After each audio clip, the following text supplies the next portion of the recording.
So the last question here is about adding value to your community. And not just, I think it's all nice that we think about social media in a space where it's just either on a computer or on our phone.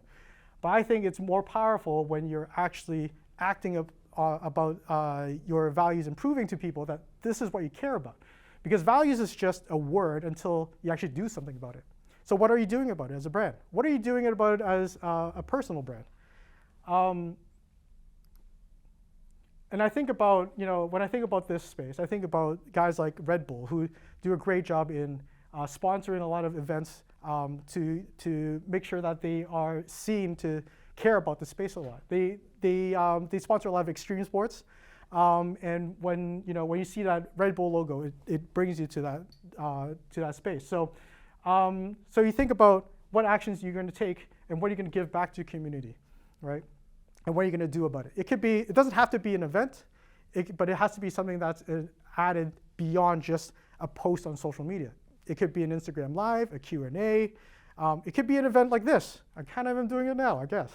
So then the next question you're going to ask yourself is, well, it's great that you've got an action that you're taking, but how are you going to create content on your social media platforms to reach more people and tell them and show them that you've done this thing, right? And it's not just about self-promotion. It's about really engaging with people that weren't there, that really wish to be there, or that have the same values and see that, great, this is a brand that really cares about this. And it also helps validate other people who were there to help them get excited about what you've just done as well. I bring you guys back to 2016 when vegan food is just a default now, isn't it?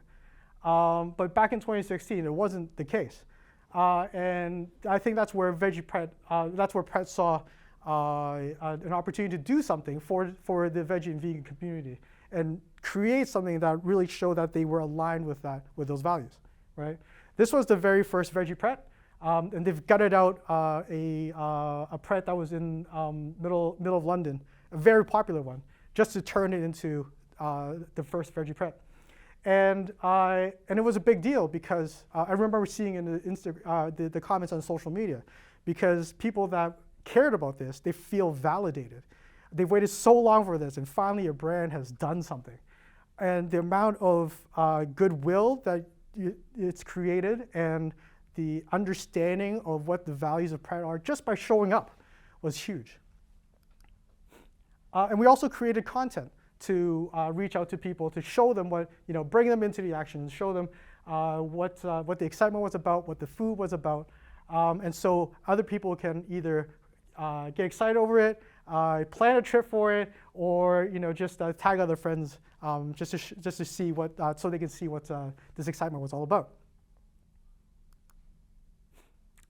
So that's great. That's 2016. That's 2017. Can you give me a better example from nowadays? So I'm going to talk about another brand here. It's a smallish food stall in Spitalfields called Dumpling Shack. I don't know if you guys know them, but they do. I know you know them.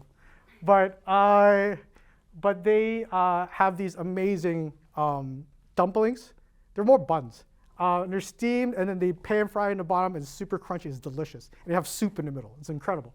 And it's not a super well-known or popular Chinese dish.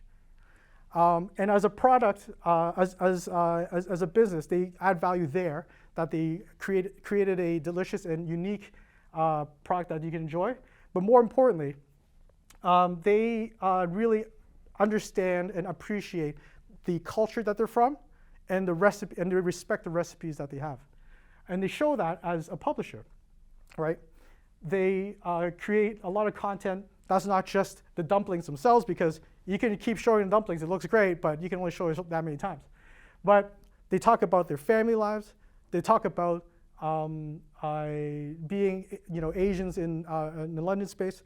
They even talked about their struggles both as a business during the pandemic and as Asians living in London when they faced racism, right? And I think that gives so many more levels for people to connect with and so many different values for them to connect with than just the dumplings themselves. And as part of the community, they would often show how much effort they put into finding the best recipes. They would take their phones, take the pictures when they go to China to look for these new recipes and research trips. And when you follow them, you don't just follow the dumplings, you follow their entire journey, and you understand how much passion they put into their values. And I guess if you guys want to talk about ROI, this is the best way I can show it. During the pandemic, in Spitalfields, many brands were struggling, as you would, because you can't go there. But Dumpling Shack was probably the only brand in that area where people were literally just lining out the door to eat their food at that time, which was incredible. And so once you are able to round up your storytelling to your values and you're able to connect with your community more, this is what can happen.